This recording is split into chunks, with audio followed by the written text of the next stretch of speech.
All right, today's guest is a special guest. He's a coach, he's a YouTuber, he's a podcaster, he's an entrepreneur. He's, basically a digital nomad. He's traveled around the world, Thailand, Philippines, just working online. He's made multiple seven figures through print-on-demand sales.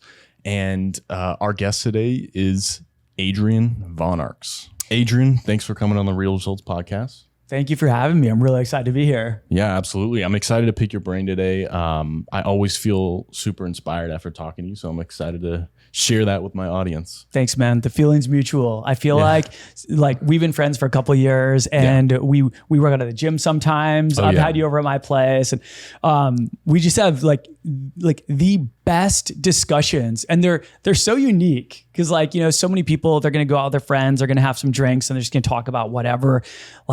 Ours are always about business. Yeah. It's always about business. It's always about personal growth. It's always about, pushing our boundaries. And I feel like we really feed off each other. Absolutely. I know I feed off your energy. Yeah. And you say that I inspire you. You inspire me, man. Really? You became an entrepreneur way before I became an entrepreneur. You started your business what, 19 when you started your business? It was crazy. Something like that. Yeah. Yeah. That's crazy, man. Most people are not thinking about being an entrepreneur when they're 19 years old. Yeah. And so that's just mad respect for that. But not only did you want to be an entrepreneur, you actually took the action and you actually did it. And I think that that's where there's a big separation between people. I think way more people want to be entrepreneurs than how many entrepreneurs actually exist. Yeah. And there's a difference between the action takers and the ones that, I don't know, man, they're just waiting for the perfect time. They're just waiting for the stars to align. And I think most entrepreneurs would agree that the perfect time does not exist. Yeah, absolutely. I realize that, man. I held myself back for so many years due to the fear of failure and hoping that an opportunity was just going to drop in my lap where I could be an entrepreneur and I could quit my job, my unfulfilling corporate job that I really wanted to not be in. But it never came, man. Nothing happened. No one came to save me. And what I realized, and that I've learned over the time is you have to be your own hero. 100%. You have to be your own hero. 100%, man. And that's why I started my business. And in college, right out of high school, I joined film school, right? I knew that video was what I always wanted to do. Right. And so it's I was in film school and I noticed that I already know a lot of the shit that the teacher is saying. So I was why don't I just try to start my business and see where that goes? Try it, because I knew it was what I wanted to do.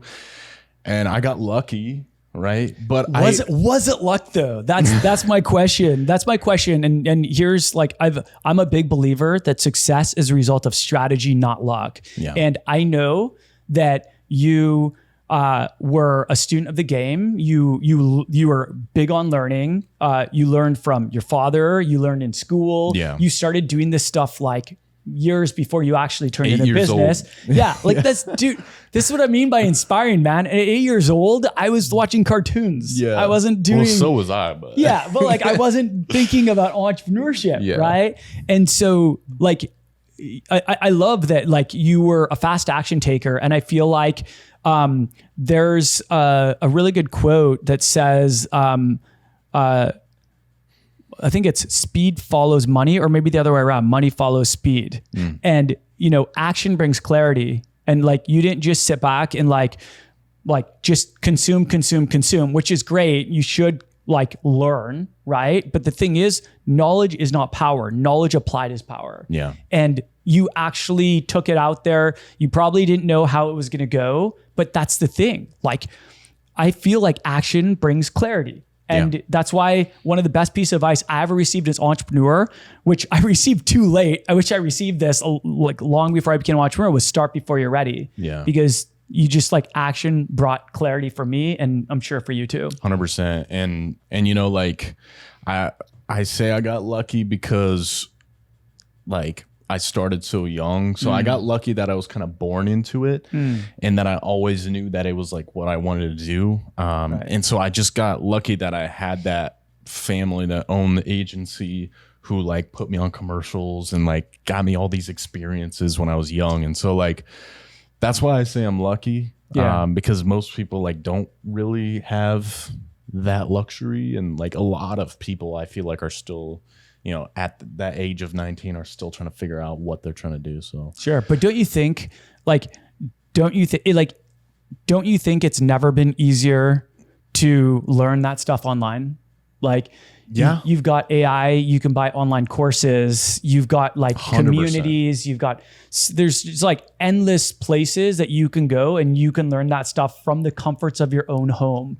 And another quote that I really like is that luck happens when preparation meets opportunity. Like you could have learned all that stuff and, you know, you were born into kind of the industry, but like you didn't have to do anything with it. And you chose to do something about it. That's why I wanted to start ASAP, because I saw the power of social media and how fast it was growing. And so like I wanted to take advantage of that opportunity and be like, I have to start now. I got like antsy, you know? So like totally. That's why I was like, I have to start this business right away. And I mean, here we are. So I want to talk about like social media with you. I want to talk about, I love social media. I want to talk about your success, but first let's get into like your background. And just so people know who you are, what you do. Yeah. So I don't even know where to start. I'll try to keep it pretty brief, but for many, well, first of all, like I was not born into any privilege. I was not born into wealth. I was raised by a single mom of 4 boys. I lived in a trailer for much of my childhood. We actually had our cousin move in and there was like 6 of us living in a 2-bedroom trailer, which sounds crazy, but you know what? I don't know. There's something comforting about it. Like it was kind of cool having a bunch of bunk beds in one bedroom and you always had someone to talk to. There wasn't a lot of space, but we did have a lot of land that my grandparents owned that we were able to play on. But anyhow, that was kind of my upbringing. And I feel like I learned like while I was in college, I realized like my appetite for the entrepreneurial spirit really started developing. And I always knew I wanted to be an entrepreneur, even while I was going through college. And it just essentially, like I was scared though. I was scared like so many other people, like so many now entrepreneurs or want to be entrepreneurs. And so I didn't take action for many years. I would dip my toe in things. I would do like these little side hustles here and there. And then after just years of being in the corporate world and feeling very unfulfilled and underpaid and just like craving freedom. I wanted freedom of time. I wanted freedom of location. And I even wanted freedom of finances, right? And that's one thing I love about entrepreneurs, or entrepreneurship. The sky's the limit. Like you create your income. And some people, they're going to give up really quick and they might quote fail. I think failures are just lessons learned. Absolutely. And so, almost every single entrepreneur has at least one massive failure story. And I feel like a lot have many. And so like, that's just part of the learning process. You win or you learn. And unfortunately, a lot of people, they fail once and they don't think they're cut out for it. And then they go back to their comfortable job that many of them hate and don't want to be doing, but it's comfortable, right? I was just crippled by the fear of failure for many, many years. So I just tried to put on a smiley face and I was like dead inside, but tried to smile a lot. I'm just an eternal optimist and a happy person by nature. Nice. But after I get that totally. You are 100%. Thank you. I hope it shows. Like what you see is what you get here. There's no, this is who I am. Love it or hate it. But eventually, I just sorry, you grew up in Vancouver? Right? Yeah, the Vancouver area. I grew up in the Vancouver area most of my life. We actually moved a ton when I was a kid. Our family was all over the place, but most of my life we lived in the Vancouver area. And after a couple of years of just being in the corporate world, I went off into real estate sales thinking that was my ticket to more freedom. And I was passionate about real estate. So I was like, this is it. This is my calling, right? And I went in there and really quickly learned that it was not. It's just personally. And that's because I thought I was getting more freedom. And in some ways I was. However, in some ways I wasn't. I ended up working a lot of evenings and weekends, and I was essentially on call 24/7. And that to me wasn't freedom. Yeah. Like for some people that totally works, and I love that for them. And, you know, a lot of people are really successful doing it, and I say all the power to you, but I wanted a different type of freedom. I wanted the ability to work from anywhere, and I couldn't leave like my city because people relied on me. And so it was very challenging. And I was just like, this is not the freedom I thought I was going to have. And so I realized I had to go out on my own. And so I did something totally crazy that I do not recommend, but I did it. And here we are. I actually quit my job. I sold everything, and I booked a one-way ticket to Thailand. And I lived in Thailand for 6 months. And then my now wife, girlfriend at the time, she flew over and we backpacked around for 7 weeks. So I was in Southeast Asia for over 7 months. I lived in this small tropical island called Koh Samui, for anyone who's familiar with Thailand, in the Gulf of Thailand. And the reason why I chose Koh Samui, I'd never been to Asia in my life, by the way. Where is that in Thailand? It's in the Gulf of Thailand, like south, like it's a tiny little island in the Gulf of Thailand. Like kind of near Malaysia? Yeah. Like with that border over there? Okay. Yeah, like I flew to Malaysia once from there. I flew to Singapore from there. I flew to Bali from there. I flew to Hong Kong. It was just, I was just like, I'd never been to Asia in my life. And I just craved that digital nomad life at that season. So you just sold everything and just said, screw it. I sold everything and said, screw it, I'm doing it. Yeah. So I was in a bit more of like a simpler situation, but even for people in my situation, I don't recommend it because it's so stressful. And I didn't need to have as many sleepless nights as I did. Yeah, absolutely. That's super inspirational, man. I'm glad you shared that. And so I want to get into your business in the first place because on this podcast, we talk about like marketing a lot, social media. You were like when I first started, you were like my, kind of, I think I did like a video for you for free. Just to get, oh man, so good. Yeah, that was no, dude. Looking back, it was horrible. Really, like, compared to what it's like because that's part of growing, right? Yeah, you just look at your old stuff and you're like, oh my god, what the hell was I doing? But I thought it was a masterpiece, and I still do. Just so you know. But anyway, that's what I want to get into today is your print on demand business, what you do for social media, because that's kind of what this podcast is about. It's about real results and getting those results through social media. So maybe you just share a little bit about your print on demand stuff. So let's talk about it. I mean, like, you're a big fan of Alex Hormozi, right? Oh yeah, 100%. Okay, I love Alex Hormozi. I own $100 million leads in sales. Yes, read them both. He just dropped his other one, $100 million money models. I just got it. But his other two books, I read, especially $100 million offers. I've read that so many times. But one thing he says is that in today's age, the greatest commodity is attention. The greatest commodity is attention. 100%. And he's big on social media, right? He's like the content marketing king, and he's everywhere. The guy, you love him or hate him, you can't like not see him on social media if you're in the business world. Right. Like who doesn't know about Alex Hormozi in the business world? He's followed around by a camera like everywhere he goes, because he understands the power of that like personal brand. You know what I'm saying? He documents his life. Yeah. And that's one of his goals. Yeah. One of his goals is he's like, I wish like billionaires like Jeff Bezos and Elon Musk documented their life so we could learn from them. And he's on a mission to do that. And I respect the hell out of him for that. That's that educational piece that we were talking about earlier, is like everything's online. You can learn everything online. Totally. Like when people go to search up like something, whether they're starting a business, whether they're trying to do carpentry, like anything like around the house or anything, they go to YouTube. Yeah. That's the new search engine, man. It's already the second biggest search engine in the world, only after Google, who owns it, by the way. But who owns it? I mean, exactly. It's incredible. So it's really powerful. So I believe that social media is the quickest way to amplify your reach and amplify your sales if you're trying to sell something like physical products, if you're trying to sell coaching services, stuff like that, right?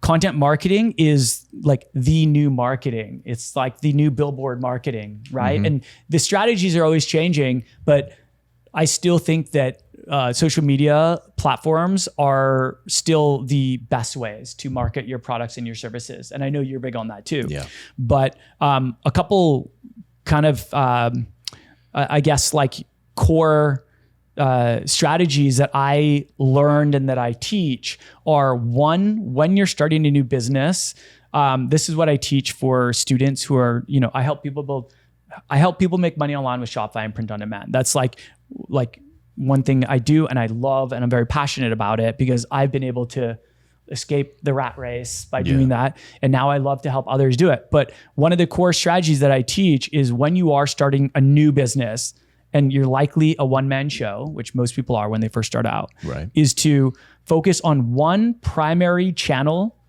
to acquire customers and one primary channel or a secondary channel, you could call it, to retain customers. And just focus on, commit to mastery of just those two. Yeah. So for me, my favorite primary platform for acquiring customers is Instagram, because you've got a massive audience of over 1 billion active users.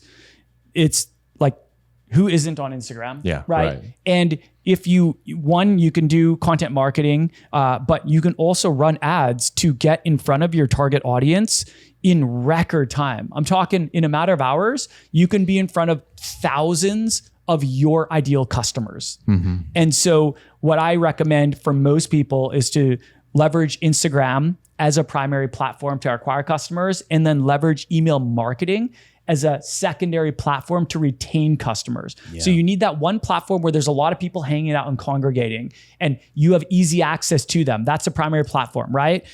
The goal should be to eventually bring them over to your secondary platform, which email marketing is my personal favorite because I believe the fortune is in the follow-up. And I know that in my space, most of the profit is made on the repeat sales. Yeah. Because you're not paying to acquire people. You've already got them. You've already got them over to your list. So you use this primary platform to bring them over to your email, and then you use the retention channel, the email marketing, to turn them into a brand loyal repeat customer who supports your brand again and again. And I don't know if you've heard the 1,000 True Fans model by, I think it's Kevin Kelly.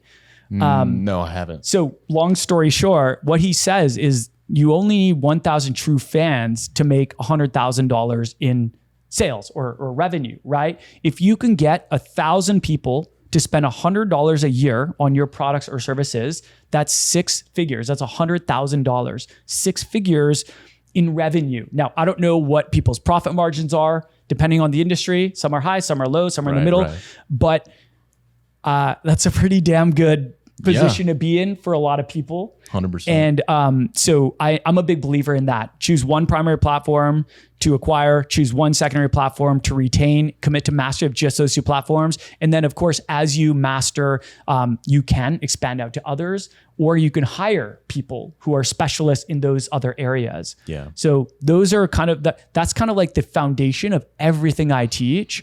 And most people, they're going to make, well, in my space, a lot of people, I shouldn't say most people, I don't like to speak in extremes. Right, yeah. I'm trying to work on that. But like a lot of people in my space, like you can make 6 figures, 7 figures, even 8 figures from one primary platform. I agree. Like think about all the brands that were built on the back of Instagram. Like you've got Kylie Cosmetics, you've got Alex Hormozy, like he's huge on Instagram. But like I'm talking like physical products brands, Kylie Cosmetics, Pure Vita, Spiritual Gangster. In terms of $1 billion brands, you've got Kylie Cosmetics and a lot of others. But in terms of just successful brands, very like that a lot of people know the names of. Right. Kylie Cosmetics. You've got Blenders Eyewear. You've got Pure Vita, Spiritual Gangster. I want to say something though, because I don't want to confuse people watching. Like Instagram's like a great platform. It is, but notice how all of those are products, right? Yeah. So there's maybe people watching who are like a service-based business, What I've found, and you said like as companies expand, you go into other platforms. I actually disagree with that. Interesting. I'd love to hear. And the reason being is because I believe that you're wasting time if you are on platforms that aren't working for you. I believe that you should only focus on the ones that are really successful in your industry. For example, like LinkedIn's going to be better for those service-based businesses. Instagram's going to be better for those products. TikTok is going to be better for products. You know what I'm saying? So find which platform works for you and only hyper focus on that one platform. Yeah, I don't disagree with that at all. Like that's why I say, you know, like one of my core teachings that's worked for me and a lot of others is exactly what you're saying. Like choose one platform to acquire customers and one platform to retain customers and just commit to mastery. And I actually don't think you need to expand out. Like I said, there's so many brands that were built off the back of just Instagram. And there's so many brands and people personal brands, services that were built off the back of YouTube. Find where your target audience is congregating and go there. Like go where the attention is. If you're trying to target, baby boomers and you're trying to make TikTok your primary platform, like yes, the audience age is going up and more baby boomers are getting on there, but do you really think that's where most of your audience is targeting? Do you think that's the best platform to target baby boomers? I would say maybe for Gen Zs, that would be the best platform or one of the better ones, but I wouldn't personally start there. And you can do your own research and look at the data and see what it says, but like find where your audience is congregating and go there. Well, like follow the attention. It's as simple as thinking about who your target audience is. You know, like everyone says, make that avatar that is your ideal client. For me, it's CMOs, specifically female CMOs, 30 to 50, right? Okay. And so when I think about that person, are they going to be on TikTok? Right. Not really. No. That's why like my platform that I mainly focus on is LinkedIn. Nice. LinkedIn Great and for YouTube. Professionals. Yeah. So like so good. That's another thing is think about your target audience and think about what platforms they are going to be on. You know what I'm saying? And so that if your target audience is 30 to 50, they're not going to be on TikTok. They're not going to be on Instagram. There's quite a few 30 to 50 year olds getting on there now. But if you're looking for 30 to 50 year old female professionals that are holding C-level positions, then probably not the best. Like LinkedIn seems like the obvious choice. Right. But I totally agree. Like I don't know about you, but it's hard enough to master one platform, let alone 3, 4, 5, 6 platforms. Like I would way rather have one dialed in, large, engaged audience on one platform than be scattered across a bunch of platforms with a tiny, insignificant presence. You can't do much with that, right? Man. And so, like I definitely think it's honing. I have a question for you. I'm just curious. Why female? Like, so female CMOs 30 to 50. I'm just curious. Like that just seems. That's a great question. Most CMOs are female. Oh, are they? Okay. I did not know that. So that's why I specifically target my messaging towards that female, archetype. Demographic. Yeah. But like, I love that we're having this conversation because it's so important that power of social media that, everyone is online today. The world is digital. And so if you're not taking advantage of that as a business, you're losing, you're falling behind. Totally. Right? Yeah, man. There's a lot of, I have a stat I want to show. Let's hear it. I talked to you. I love stats. I was doing some research. Yeah. Or not research. I was just like online today. I found this stat. So like the nothing beats a Jet2 Holiday. Oh my God. I've seen that remixed so many times and I laugh every time. I've seen DJs turn it into music. I've seen so many content creators which do brilliant like remixes of it. Yeah. Yes, I know exactly what you're talking about and I'm here for it. It's like nothing beats a Jet2 Holiday, but you could save 50 pounds per person. Yeah, that whole jingle, right? Yeah, so funny. There's like memes around it and stuff. So many memes. I read online today. So here's what it is. Okay. So Jet2, the company. So it's like an actual airline company. Okay. Yeah. I thought it was a legit actual airline company. It's a legit airline company. Okay. Like that's crazy that people don't even know that, right? Yeah. They just know the jingle, but it's a legit airline company. They made that jingle for their commercials. and it just blew up on social media. I've seen it everywhere. I read online that Jet2 had a 15% increase in revenue up to $7.17 billion for the year ending in March 2025. So 15%, I mean, $7 billion, that's like $1 billion, right? That's that they went up. Wild. Now, there was things that they said about, it had to do with them opening up new airports, but they had, record passenger numbers. Yeah. Like all this crazy stuff that I'm reading as a result of that. Yeah. And so like the reason I'm bringing that up is because, dude, like that is crazy. The power that a jingle just that went viral on social media had on a business. Like an increase of $1 billion in revenue. That's crazy, dude. Yeah, man. It like that goes back to what Alex Hormozi said. The greatest commodity today is attention. Yeah. They got attention. A lot of people didn't know who they were before this. Now a lot of people know the name. Like as soon as you said the name, I was like, yes, I know exactly what you're talking about. Man. And like, I don't know what led people. Maybe it was just an awareness thing that led people. And maybe people were like, oh, I actually like think that'd be like, I got to check out this company and see more about them. Or maybe a lot of content creators were like, I'm going to use them and I'm going to create film content in with this. But like, we see that happen all the time. Like this is just one example of so many brands and products and people who seem to have gone viral overnight. I would argue that most of them didn't go viral overnight. Most of them were doing a lot of work and just had their moment. Yeah. Like they just had a moment and that like took them to another level. But yeah, like I mean, that doesn't over. That's the power of brand, not just social media, but brand. Like if you have a catchy jingle, like Burger King's like Whopper, like that whole thing. Like it's just things that are catchy. It's not just videos, but it's marketing as a whole. Yeah, brand recognition, man. Brand recognition.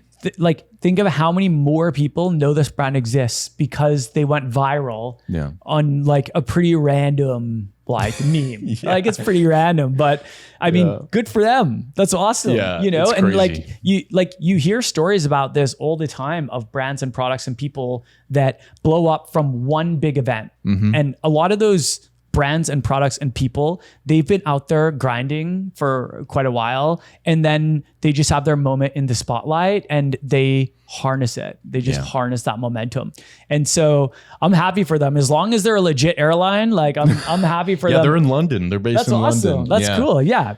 But I mean, if I ever go to London, I'm using them now. Dude, I feel like I need to. Just to say I took a Jet2 holiday. Yeah. I feel like I need to use them if I go to London.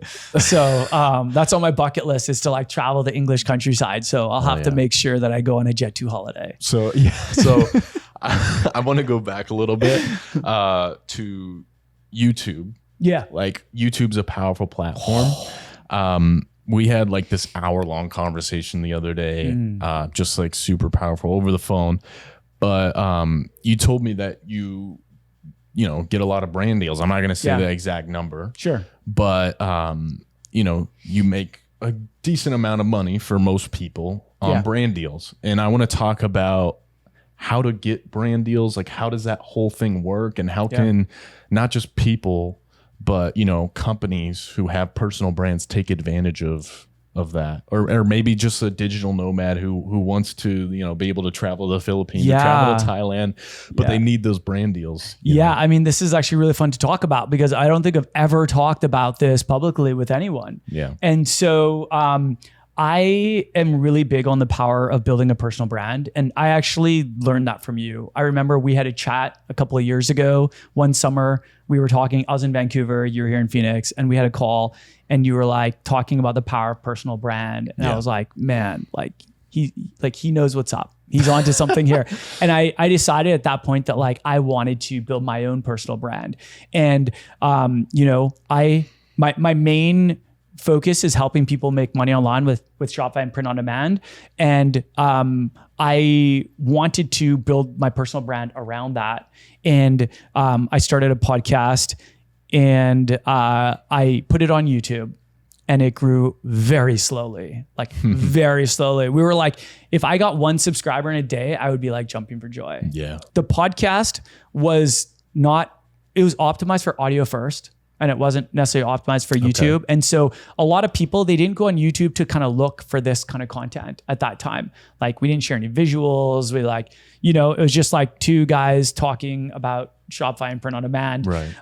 And it was cool. And we had a lot of listeners on Apple and Spotify and stuff, but like we were not growing on YouTube very quickly at all. Yeah. And so I told my business partner and who's also my brother, that I wanted to make an intentional effort to build up our YouTube and grow a lot faster than we were growing. And there's a really good quote that says, you know, where attention goes, energy flows. And I was like, that's a Tony Robbins quote, I think. And I was like, all right, I listen to a lot of Tony Robbins. I quote him a lot. But I was like, okay, I'm going to be more intentional about the content that I'm putting out on YouTube. And so at this time, I had no brand deals. I had less than 500 subscribers.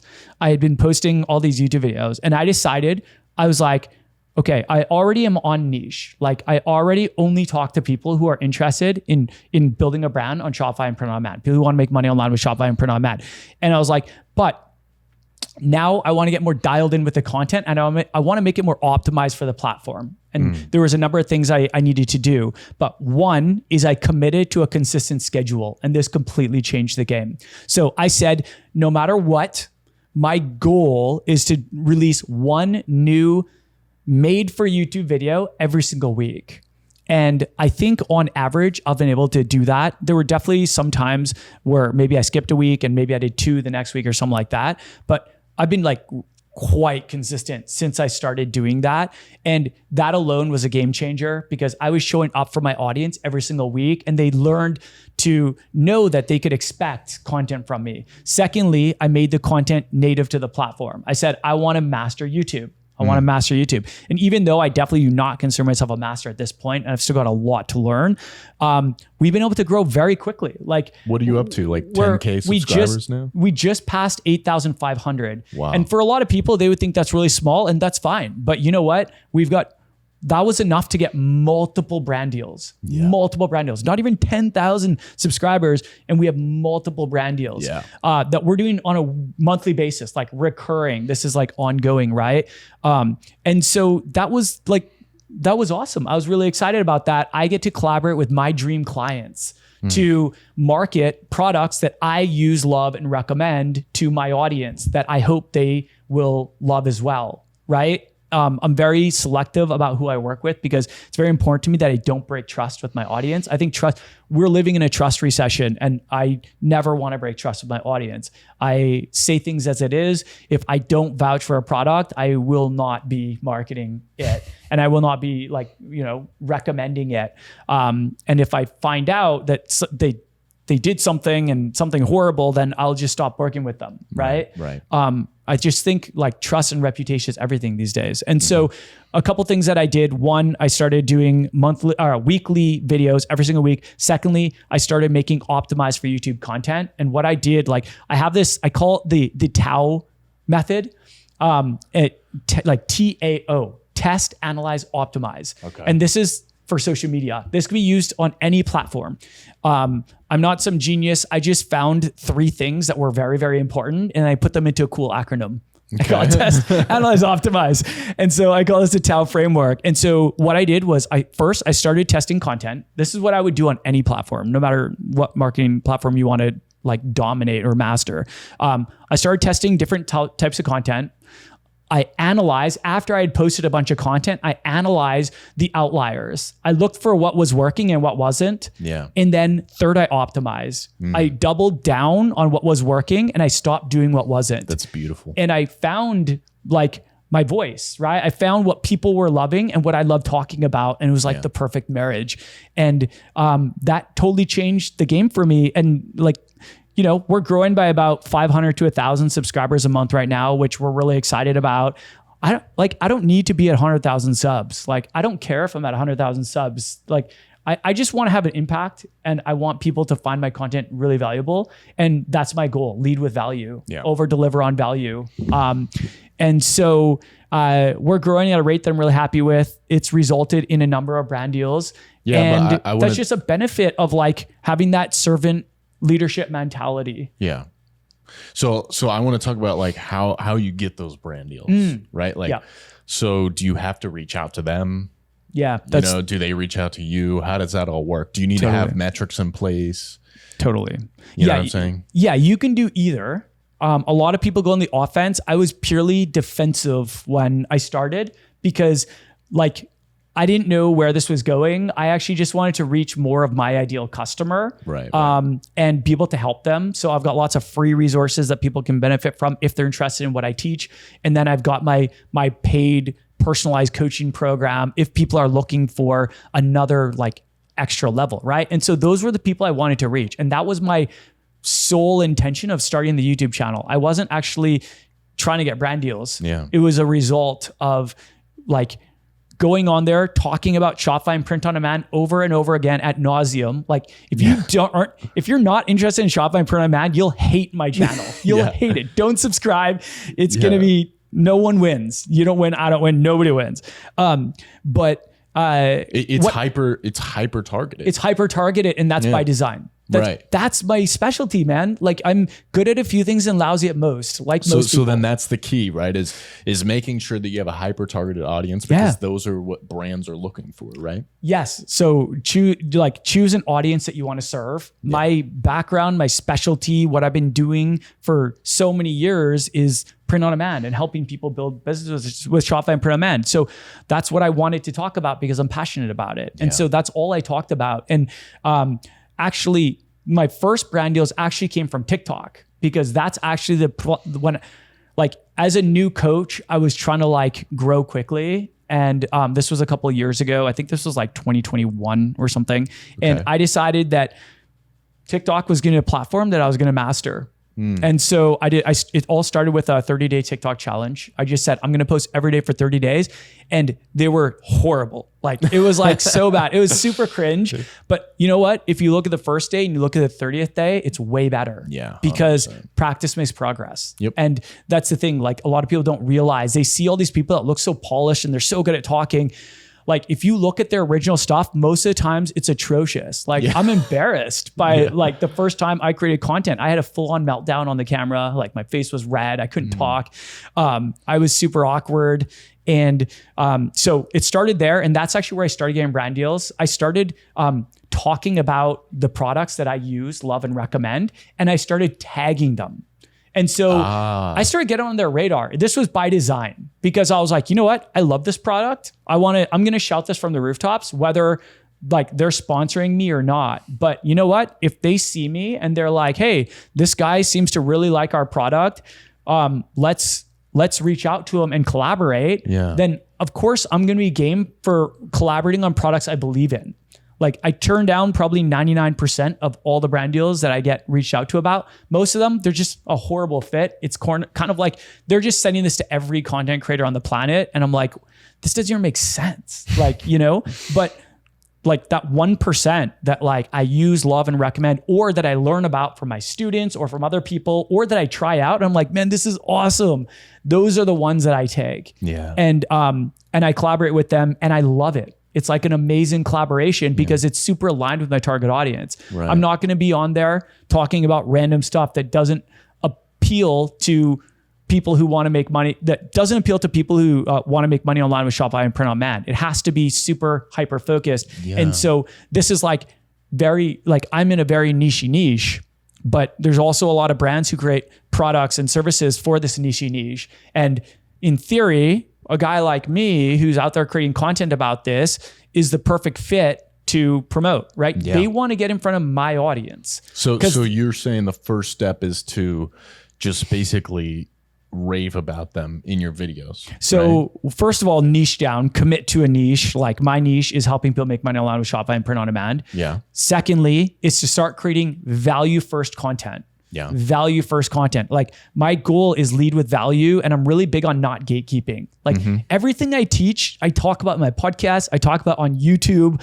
Like it's there, right? Yeah. I want people to know that like they don't need my course. In fact, my course, it's not even a course, it's a coaching program because like I don't think a course alone is really enough these days because things are changing so fast. You need ongoing support. But my program is a bad fit for most people. You like it's a good fit for people who want to make money online with Shopify print on demand. Yeah. And so I go and I put a whole bunch of content out there. I want to lead with value. I teach everything on there. I don't hold back. And I started having success, like going viral on TikTok, and I was able to get to 10,000 followers quite quickly. Yeah. And that's when I started getting on these brands' radars. They're like, whoa, look at this guy who only ever talks about print on demand. Yeah. Dude, I never go off niche. If you look at my TikTok channel, you'll see that there's never a video where I'm not talking about print on demand. I'm not going to talk about my weekend.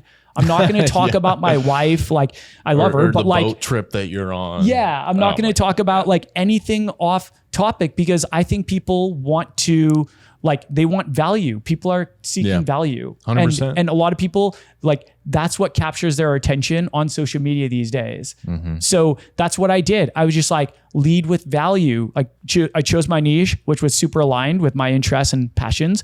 I created a high volume of content. And then I started getting on brands' radars, and they started reaching out to me. Yeah. And so I didn't start going on the offense for brand deals for years. And I don't still, not to this point, I still do not really go on the offense that much. Every once in a while, if I think a brand is an amazing fit and I love them, I'm like, hey, do you want to collaborate and like get in front of my audience? Because if I love your product, they're probably going to love it too. But it's all started out with them reaching out to me. Yeah. Yeah. And I think the reason why you're so good at the hyper targeting is because of your one-liners. And this was another conversation. Like quotes or one-liners? What we talk about all the time is your one like tagline, like I help, like what I do. Your elevator pitch. Yeah. I help. Okay. Yeah. Yeah. Your one-line elevator pitch. Yes. And yours is so simple and so perfect. It's I help people make money online with print on demand. With Shopify and print on demand. With Shopify and print on demand. That's it. It's simple. It's straight to the point. It's niche. Yeah. It's hyper targeted. And so like that's what brands are looking for, I feel like. You know what? Like it's exactly what it is. Like, I help people make money online with Shopify and print on demand. If I that's think not you, every then business should have that. I totally agree. And I think that a lot of brands try and they overcomplicate it. Yeah. And then people are like, what do you do? Like Nike, just do it. Yeah. You know, like it's simple. Right? Yeah. But those one-liners can be so powerful. And honestly, I feel like the more simpler they are, the more powerful they are. Definitely, man. Does that make sense? Man, like people, we live in such a disruptive world, especially on social media, right? You have seconds to capture people's attention.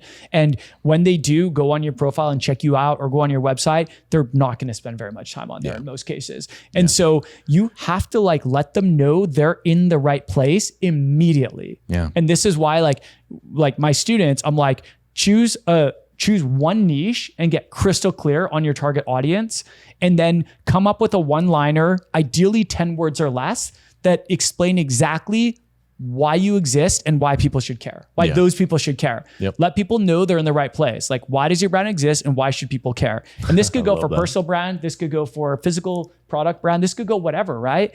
And it doesn't have to be overcomplicated, and it shouldn't, because you have such a short amount of time to hold people's attention that you have to let them know they're in the right place right away. So do you tell people to have a personal brand along with their t-shirt brand? No. Like that's totally optional. They could. Yeah. So I have students who are essentially content creators for their brand, and they're creating content. They're marketing their brand like with their face. Yeah. And then I would say the majority of students are actually faceless brands. Really? They're scared. Like I was. They're like neither of my brands I ever put my face in there. I was never comfortable enough. I built up both of those brands.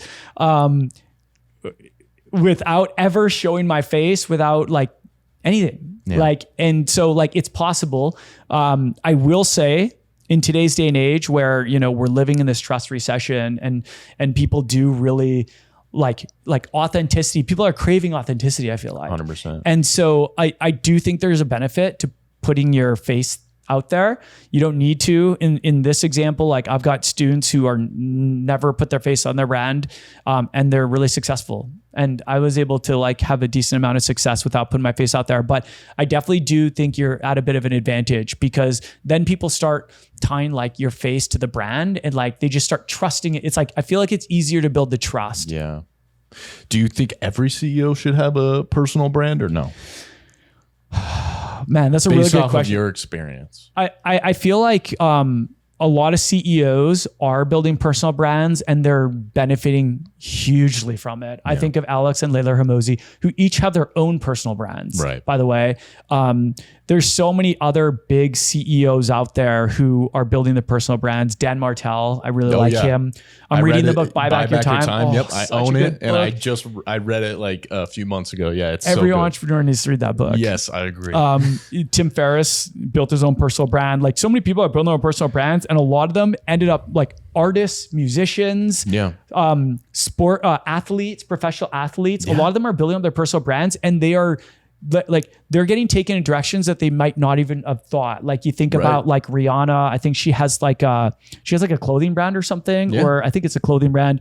And then you've got other celebrities who have like perfume. You've got The Rock, who has a tequila brand.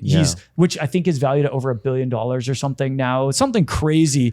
But like this is all so many of these brands are the backs are built on the backs of their personal brand. Yeah, and the reason why I think the people like The Rock and Rihanna who have these, products are so successful is because they already have that big personal brand in place. You know what I'm saying? So they have that leverage. Totally. Does that make sense? Yeah, no. And so that's like the power of it. Like, I think most, if not all CEOs should have one, in my personal opinion, because it allows you to not only get leverage, but it allows you to educate. And when you educate people, they trust you more. Yes. When you provide them that value for free, they know that you're the expert in the industry and that you are the person that they trust after seeing your educational videos, 10, 20, 30 times on social media. Yeah. You're that person that they look to. Yeah. And so when they are ready to buy, they already know who to talk to. Totally. Because they see you as that expert. Yeah. I don't really see a downside in building a personal brand as a CEO. I definitely agree. Like it's great for building trust.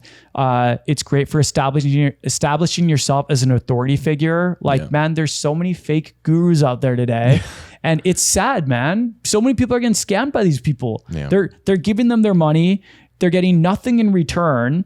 And then they're getting discouraged and they're disgruntled and they think everyone is a fake guru because they had a bad experience. And sadly, it's like, it's rampant, it's out there, but you know what? This is one way of standing out and establishing yourself as an authority figure. Like you should have to prove yourself before people are going to trust you, right? 100%. Like bring the receipts, like show what you've done, talk about what you know, and let them make a decision if you are the right person for them. And some you will be, some you won't be. That's fine. And you don't need everybody. What's crazy is that 10 years ago, we didn't have that luxury. Like think about it. There was no so like the social media presence now, it's free. Like that's the crazy thing. It's free, it's unlimited 100%. Digital real estate. Exactly. I don't know why more people don't double down on this. Like we are in, like, this is a massive opportunity. It's been a huge opportunity for a couple of years now. It's still a massive opportunity. Yeah. It's free,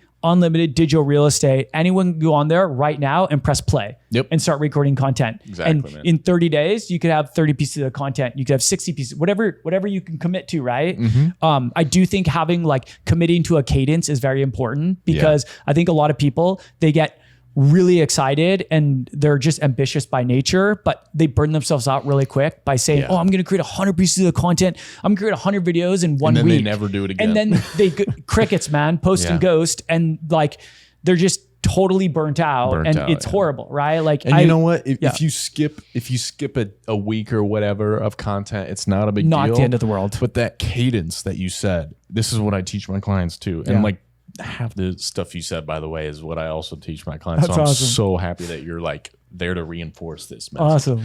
But like that cadence of like posting, you know, whether it's one time a week, two times a week is so important because not only do you need to be in front of your audience, educating them so they trust you, but you also need to be in front consistently. Yes. Right? So because true. you never know when your target audience is going to be ready to buy. True. And so if you happen to be in their feed that week that they are thinking about buying a product or service, hiring someone in your industry, and you're in their feed, guess who they're going to contact? You, because they already trust you, you know, because they've seen your content for years and years. Yeah, you're hopefully going to be top of mind. And like, I really think the know, like, trust factor is extremely important, especially in this day and age where there is so many fake gurus, there's so much fake content, there's so many people trying to scam you. There's people pretending they're other people and trying to scam you. You see it all the time on social media. And so like, it's important to get people to know, like, and trust you. And being consistent is a way of building trust. Yeah. It's like, you can expect me here showing up every single week. And I know it's true because I've gone through it myself. Like for example, on LinkedIn, I've gotten the craziest clients from LinkedIn that I would never expect, but it's because I've been on there consistently for 3 years, you know? There you go. And I'm going to leave this out, but I literally, did I tell you I got a lead from on LinkedIn? No way. Yeah. Like I'm talking right now. That's crazy. They see my videos on LinkedIn. Yeah. That's wild. But it's confidential, so I'm going to leave that out. I was going to say keep that in, but if it's confidential, then yeah. But yeah, I've gotten, so that's my crazy. point was, yeah, I've gotten crazy leads from LinkedIn. I've gotten to work with like A-list celebrities, you know, $100 million companies, but it wasn't like instantly. And you said that important piece of that cadence. So many people, they burn out so quickly and they stop because they don't see the results immediately. Right. But it's just about being in their feed consistently. And I know this because I'm walking proof of it. 100%, man. And I think that's another, another lesson that I learned as an entrepreneur is that you have to think long-term. Yeah. You have to think long-term. Like all these people that are looking for that get rich quick strategy that's going to make them a millionaire in 30 days. Yeah. What they end up doing is they end up generally jumping from opportunity to opportunity to opportunity to opportunity. And you're like, what if you just stuck with one and committed to mastery? Yeah. Like how much further ahead would you be? Right. And it's funny because going back to Alex Hormozi, he talks about this. He talks about the 4 stages of entrepreneurship or the 4 stages of success. I forget what he calls it, but the first one he says is uninformed optimism. Yeah. This is like when you hear about an opportunity and you're like, this is it. I'm so excited. This is my big ticket. Right. Uninformed optimism. Stage 2 is informed pessimism, where you actually take action and you start doing this and you're like, holy crap, this is not as easy as I thought. This is not as easy as I thought. Stage 3, he calls the valley of despair. It's when the valley of despair. It's when people are like, man, this is way too hard. I'm never going to be successful. They start having a lot of self-doubt, a lot of self-limiting beliefs. And this is where most people quit. But if you can make it through that 3rd stage, the valley of despair, if you can get to the 4th stage that he talks about, and that is informed optimism. If you can get to that 4th stage, that's where most people see the success. Yeah. Like I've never been an overnight success at anything, but I've always tried to follow proven, repeatable strategies and just commit for the long term. And generally that works out eventually. It might not work out in a day. You probably won't. A week, maybe not a month, maybe not 6 months, maybe not even a year, right? Who knows how long it's going to take people. Yeah. But like if you think long-term and if you follow a proven, repeatable strategy, there's a good chance you're eventually going to be successful, right? Because you're just putting in the reps and you're probably, hopefully getting 1% better with every day that you're working on your business. I love that, man. That's a great place to end. We'll just end there. Sure. But yeah, Adrian, I just want to thank you so much for coming on today. You're a really good friend of mine. Thank you. I hope we can do this again. I'd love to. I know you're traveling back to Vancouver, but when you're back in town, we'll have to do another Yes, I would love that, man. This was so much fun. I think I told you this already. This is the first time I've ever actually been in a studio podcasting. Really? Yeah, I've never podcasted in a studio. So this is like such a treat.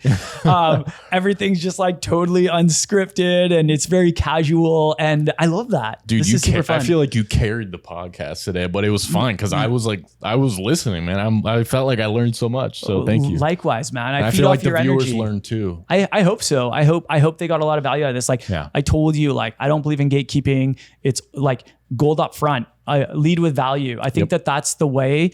Like that's just the way that's just my own philosophy. I believe in the law of reciprocity. You put a lot of good stuff out there and good things happen to you in return. Yep. And that's what I truly believe. And so I don't hold back. Awesome, man. Thank you so much. Thank you for having me. All right. See you next time. Yes.